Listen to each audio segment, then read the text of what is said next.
उत्तर प्रदेश में संभल में हुई हिंसा को लगभग 40 दिन से ऊपर का समय बीत चुका है। अब एक सपा प्रतिनिधि मंडल जो है संभल में पहुंचा है और सपा प्रतिनिधि मंडल के साथ में सांसद इकरा हसन भी पहुंची, जिसमें उन्होंने सांसद वर्ग का बचाव करते हुए भी भाषण दिया और बताया कि बेबुनियाद आरोप जो है सांसद वर्ग के ऊपर लगाए गए और जामा मस्जिद के सामने बन रही पुलिस चौकी को लेकर भी सवाल खड़े किए। चलिए आपको संभल से हमारे विशेष संवाददाता की एक खास रिपोर्ट दिखाते हैं।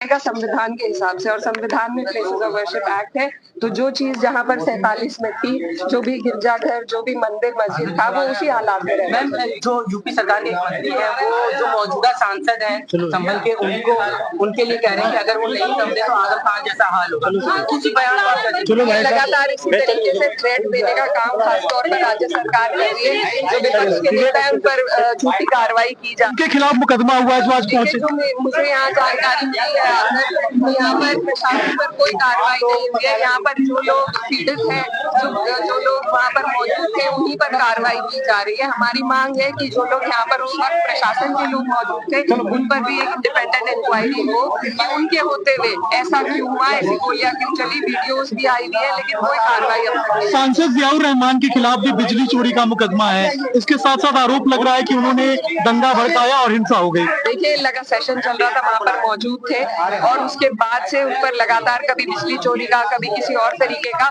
ये जो सरकार है भाजपा की, इनकी यही नीति रही है कि विपक्ष के जो भी लोग हैं उन पर झूठे मुकदमे लगाकर उनकी आवाज को रोका जाए। तो ये उसी के तहत है। 2 करोड़ का एक दिन में तो मुकदमा नहीं बन सकता। इतने दिन से क्यों नहीं उन पर तहकीकात की गई? अगर ऐसा कुछ सच्चाई थी तो हमें लगता है ये सब बिल्कुल झूठ है, बेबुनियाद है और सिर्फ यहाँ की आवाज को रोकने के लिए, पार्टी को परेशान करने के लिए, पार्टी के लोगों को प्रताड़ित करने के लिए ये सब किया। लेकिन कुछ लोग कह रहे हैं कि आप 40 दिन से नहीं आई, 24 नवंबर को हिंसा हुआ, उसके बाद आज सांसद जी पहुंचे हैं यहाँ पे। जी, हम लोग 2 बार प्रयास कर चुके हैं, हमें रोका गया था। आज भी हम बड़ी मुश्किल से गाड़ियां बदल बदल कर यहाँ पर पहुंचे हैं।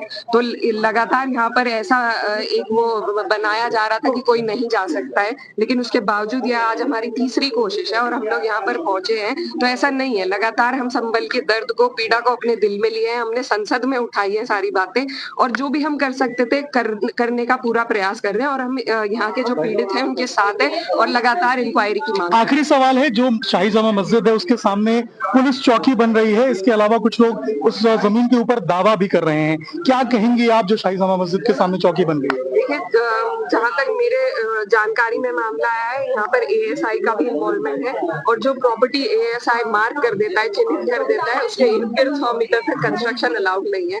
तो उसके बावजूद यहाँ पर प्रशासन अगर जोर जबरदस्ती से वहाँ चौकी बनाकर एक दबदबा और एक डर का माहौल पैदा करना चाह रहे हैं, तो वो गलत है, वो नहीं होना चाहिए। सही कानून के तहत उस प्रॉपर्टी की जांच होकर वहाँ पर रोक रुकाव करनी चाहिए। कहते हैं कि पुलिस का डंडा खो गया तो उन्होंने सांसद जी ने चुरा लिया।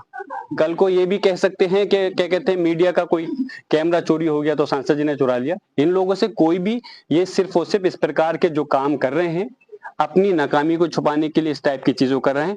अफसोस है, मैं पूछना चाहता हूँ, मैं यहाँ का नागरिक होने के साथ साथ सांसद हूँ, इस जनता का प्रतिनिधि हूँ। अगर जनता ने मुझे चुन करके भेजा है, अगर मैं उन पर हो रहे जुल्म की आवाज मैं नहीं उठाऊंगा तो कौन उठाएगा? मेरा मकसद ये नहीं है कि सिर्फ मेरे लोगों पर जुल्म हो और मैं उनसे, पुलिस प्रशासन से सौदा करके मैं खामोश बैठ जाऊं। मेरा फर्ज बनता है, लोगों ने मुझे जो वोट दिया है इसलिए दिया है कि मैं उनके गम में, दुख में शरीक हो सकूं, उनके ऊपर हो रही परेशानियों के लिए आगे उनकी मदद कर सकूं। उसी के तहत मैंने अपनी आवाज को बुलंद किया। उस आवाज को दबाने के लिए पुलिस प्रशासन ने इस काम किया। मेरे खिलाफ झूठे मुकदमे लिखे, जैसे माननीय अभी हमारे राष्ट्रीय अध्यक्ष जी ने भी इस बात को कहा है, अखिलेश यादव जी ने, कि जब मैं वहां मौजूद नहीं था तो कैसे ये घटना घट गई और कैसे मेरे पर मुकदमा लिख गया। आपसे मैं मीडिया वालों के माध्यम से कहना चाहता हूं कि अगर मेरी मानसिकता ये होती, मेरी सोच होती कि मैं इस प्रदेश का संभल के उसमें आग लगाना चाहता हूं, तो पहले से तो ताकत में हम दादा मोहतरम के टाइम से सबसे रहे। 29 साल से क्यों यहाँ पर दंगा फसाद नहीं हुआ? अगर हम ये चाहते, पहले दिन जब सर्वे हुआ था 19 तारीख में, जब मैं वहां मौजूद था, उस दिन दंगा फसाद क्यों नहीं हुआ? 22 तारीख में जब जुमे के दिन, अगर जब नमाज से हमारे लोगों को रोका गया तो उस दिन दंगा क्यों नहीं हुआ? तब होता। मैं आरोपी के मैंने भड़का दिया। जब मैं मौजूद नहीं, हजारों किलोमीटर दूर बेंगलोर के अंदर all India Muslim personal law board की बैठक में गया था, तो आप कह रहे हो दंगा भड़का दिया। उन्होंने कहा कि उसके माध्यम से उन्होंने इस प्रकार की स्पीच दी। मुझे स्पीच दिखाइए कि जिसके अंदर कि मैंने गलत कहा हो, मैंने कानून के माध्यम का इस पर कहा था कि अच्छा मैंने ये अल्फाज कहा मस्जिद ही है और रहेगी तो क्या गलत था। प्लेसेस ऑफ वर्शिप एक्ट हमारे पार्लियामेंट का बनाया हुआ कानून है, वह कानून कहता है 1947 से पहले जो भी चीज धार्मिक स्थल चाहे मस्जिद मंदिर गिरजाघर ये जो भी हो अपने अस्तित्व में रहेगी, उसके साथ कोई बदलाव नहीं होगा। तो कहां से कानूनी ये गलत हो गया, कहां से भड़काव हो गया। तो उनको पता था कि इस प्रकार से ये चीज उनकी रिपोर्ट झूठी साबित हो जाएगी, तो उन्होंने कहा कि उन्होंने विधायक जी के बेटे ने कहा कि सांसद जी हमारे साथ हैं। क्या बात कर रहे हो, जब वो खुद मौजूद नहीं उनके विधायक जी के बेटे भी, तो इस प्रकार की अनावश्यक रिपोर्ट दर्ज करने से क्या साबित करना चाहते हो। कल को आदमी ये कहने लगे कि फला मंत्री या फला राष्ट्रीय अध्यक्ष किसी पार्टी के वहां थे उनके खिलाफ भी मुकदमा दर्ज करोगे। मैं यही कहता हूं आप लोग चौथा स्तंभ हैं इस देश का। लोग विश्वास आप मीडिया पे अभी करते हैं, लेकिन जिस प्रकार की कुछ रिपोर्ट है, कुछ गिनती के चैनलों ने संभल की जनता को बदनाम कर करके उनको विलन बनाया और सिर्फ पुलिस प्रशासन को हीरो बनाने का काम किया, ये गलत है। पुलिस प्रशासन अपनी टीआरपी बनाने के लिए तरह तरह की बातें अपनी पलटता रहा है। पुलिस प्रशासन ने तो ये भी कहा था गोली हमने नहीं चलाई है। क्या आप लोगों ने वीडियो नहीं देखी थी गोली चली है। वालिद साहब के खिलाफ मुकदमा, हमारे विधायक जी उनके बेटे के खिलाफ मुकदमा लिखना एक ये चीज जाहिर करता है कि पुलिस और प्रशासन अपनी जो नाकामी है या जो करतूत है उसको छुपाने के लिए इस प्रकार की ये चीजें करी गई हैं। और हम चाहते हैं कि हमारे लोगों को इंसाफ मिलना चाहिए, वो भी इस देश के नागरिक हैं।